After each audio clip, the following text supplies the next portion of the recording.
What's up everyone, John Rettinger from Techno Buffalo here with an unboxing of the latest addition to the iPad line. This is the latest teeny tiny iPad mini. Let's go ahead, dig in, see if it's worthy to carry the iPad name, whether or not it should take up a much smaller spot in your bag.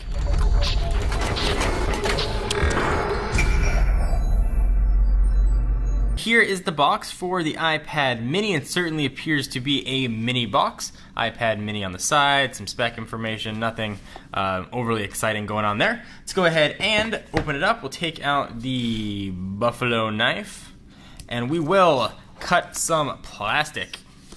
I have not seen one of these guys yet in person, so I'm very curious to see what it looks like, how it feels, and how the screen looks. So go ahead and peel off the top of it. And boom! There is the iPad mini sitting there waiting to be manhandled.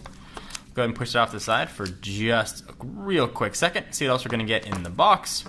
We've got, looks to be almost the iPhone, a little charger with the green dot, letting you know it's not going to electrocute you. Designed by Apple in California with quick start guide, iPad mini, and some Apple stickers.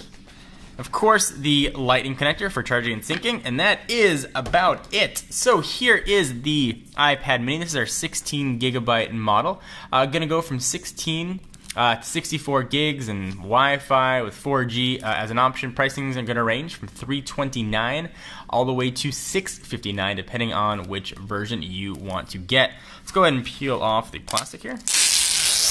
Boom. So this is a new backing for iPad. It's got sort of a slate back to it. Feels very nice. It feels more iPhone 5-ish than iPad like on the back. Let's go ahead and run through the specs.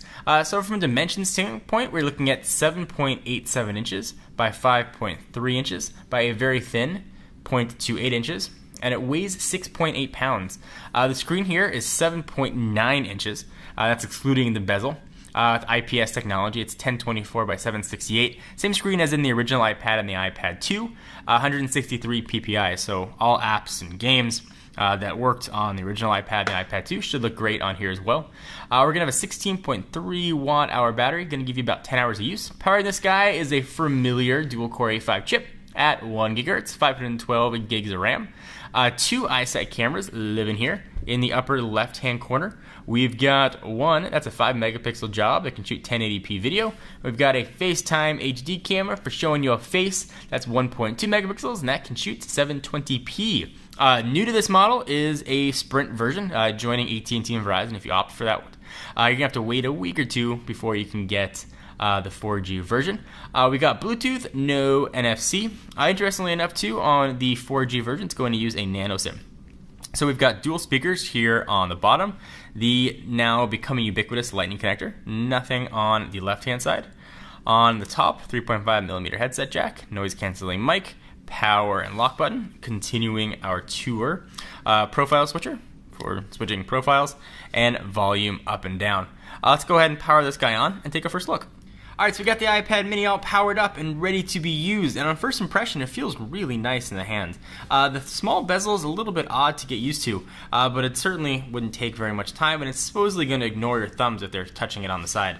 It's great for one-handed use as well. Upon booting it up and using it, you'll definitely note, especially if you're used to living in Retina worlds, if you had a 4, a 4S, or a new iPad, you will definitely be aware of the lower resolution screen. But it's certainly readable. Text still looks very clear when you zoom in, and it seems to be relatively fast as well if you go ahead and move around. No problems. Go ahead and go home. Take a look at a few other things here. We'll go into settings. It's all typical iPad. It looks exactly the same, just shrunk on down. I'll go ahead and go out of that. Let's go ahead and take a look at the keyboard. See how that looks on a much smaller iPad. So this is almost akin to typing, especially in portrait mode, on a very large phone. Consider this the size of the Galaxy Note 4. Very familiar typing experience. It works very well. The keys are definitely smaller. When you flip it on over into landscape mode, pretty easy to use there as well. So you're not going to have any sort of difficulty. First impressions though, it feels really nice to hold. I was a little bit dubious about a smaller size and how it was going to work, but it really feels nice. This guy is definitely going to sell quite a few copies. But of course we'll put it through the test, let you know what we think, compare it to the outgoing models. at least of the new iPad or third generation iPad. And speaking of which, let's bring that in for a real quick size comparison. You can see a intergenerational family portrait, and you can see the size difference here between the two. So quite a difference when it comes to screen size. If you're looking for a less expensive iPad, maybe one that you want to use in bed or that's lighter for traveling, this is going to be a great option. It really, really feels light at 0.68 pounds. It almost feels like it's lost in your hand. So let us know below what you want to see, anything in particular, and what you think about the iPad mini. I'd love to hear your thoughts. Check us out at technobuffalo.com for the latest and greatest tech news. I am John Rettinger, and I'll see you in the next video.